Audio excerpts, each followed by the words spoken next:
brutality against the antagonized Obamacare, also known as the Affordable Care Act. But they need to open their eyes and realize the possibility of Obamacare on the nation. Obamacare has helped millions by providing affordable health care and Medicaid to those in need and making health care more affordable. Not right now. Let's review the essential facts about Obamacare's plan and the mission to help make America a better place. One of Obamacare's main goals was to help expand health care coverage to more. This succeeded, leaving only 20 million without health insurance.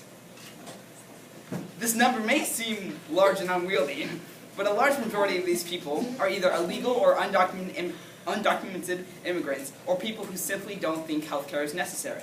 A large majority of these people are young adults, and they do not believe healthcare is necessary. And this is a big problem, and yeah. Obamacare does offer a solution to this, though, allowing young adults to stay on their parents' insurance until they turn 26. This allows for wiser and more mature decisions to be made. Obamacare also spreads its coverage to cover more people, no matter what their race, income, or gender is. Obamacare introduces 4 metal plans: bronze, silver, gold, and platinum, and each one varies in price and protection. This way, you can choose a plan that is affordable for you while offering you the protection you think is necessary. These plans can be bought in online. Yes? Okay, so you said that it helps youth find affordable care because they're under their parents. Yes.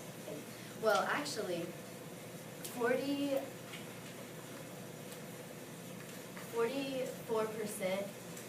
of young women's rates have increased by 44%, and young men's rates have increased by 91%. Well, the reason healthcare premiums have increased recently is because the recent introduction to Obamacare, and that is expected to decrease, as well as the increase in Medicaid expansion for elderly people. So the increase in premiums has been increased for young adults because it is expected to help pay for and help the elderly and people in need. Not right now. For people who believe that they are in top-of-the-notch condition and won't get injured, there is also a catastrophic plan with low premiums but high deductibles. Now, not only will more people get healthcare coverage, but now employees who work for large companies will automatically get insured and will not have to take money out of their paycheck. Smaller companies may not have enough money to afford this, and therefore will not have to pay a fine for not insuring their employees.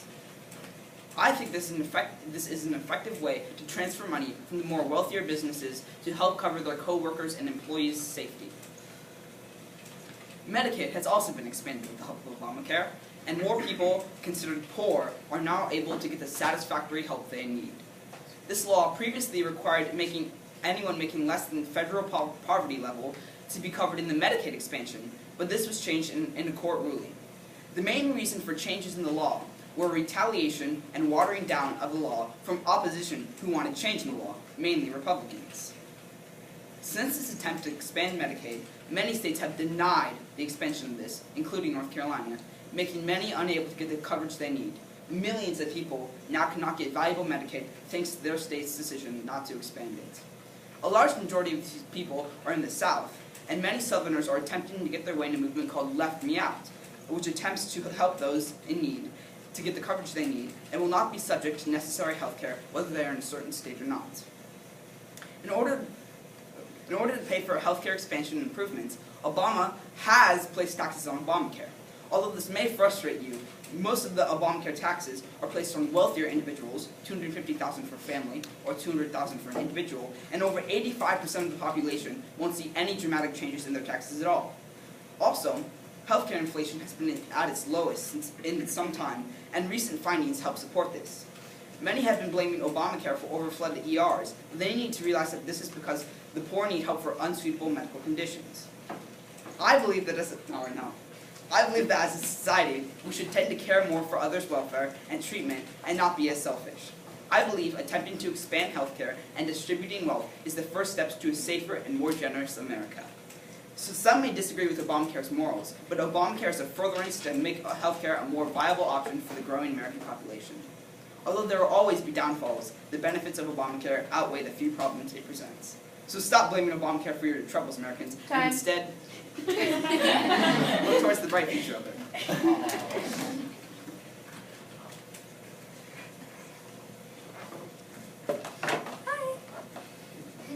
On October 1st, 2013, when people were able to shop for health insurance for the first time on healthcare.gov, let's not forget that 1.8 million were already spent lobbying the Affordable Care Act into Congress. The site crashed. Over the next couple months, $840 million was spent repairing the site, money that could have gone to the people. Spending was not the only result out of the crash. Subsequent website outrages, pushed back deadlines, and other failures left some questioning the viability of Obamacare overall. This was only the beginning. Many people see Obamacare, the Affordable Care Act, as only a political problem. With the anti-conscience mandate, religious organizations are now required to provide and cover abortion-inducing drugs and contraceptives to their employees, even if they violate the personal religious beliefs of those employees. Religious organizations have filed more than 60 lawsuits against the new requirement, claiming that they were uncomfortable with the idea. Go ahead now. Changing gears, Obamacare advertises that it is good for our youth. The reality is that Obamacare unfairly requires the younger generation, healthier Americans, to subsidize the health care of older, sicker, and often wealthier Americans by redistributing wealth rather than calculating risk. This means changing young Americans more for a service they often don't need and use less frequently, simply unfair and inefficient. Under the same topic, a study at the Manhattan Institute revealed that young women's insurance rates are increasing by 44%, as Lindsay said, and young men's are increased by 91%. This money will be carried over to pay for the elderly health services that have no correlation with young people. Imagine you are 28 and are getting an increase in your health care rate this month for a random old man's hip replacement who you don't know. Yes? Do you know why they're going up? Do you know why the fact that their monthly payment is going up, but their out-of-pocket costs are going down? So in reality, they're paying less than they did in general. Overall, they're paying less. Obamacare promised that lower health premiums would only go up by $2,500 this year, but it actually rose to $2,200. Shedding a light on the elderly, seniors will soon be looking for a nursing facility to spend the rest of their days. This is care that is largely not covered by traditional health insurance and Medicare. This care can cost between $42,000 and $84,000 this year. If a senior is unable to pay this sum of money, he or she could qualify for coverage under Medicaid. However, this still leaves a huge amount of older people who just don't qualify and can't pay for the necessities of life. Through the Affordable Care Act, initially included the Community Living Assistance Services and Supports Class Act, which would have allowed people to pay into an optional long-term care insurance plan, it was scrapped due to the overspending in other areas. 4 million Americans will end up paying tax funding Obamacare rather than actually purchasing health insurance. The Congressional Budget Office estimates this will cost about $54 billion. Obamacare will add $1.3 trillion to the national debt.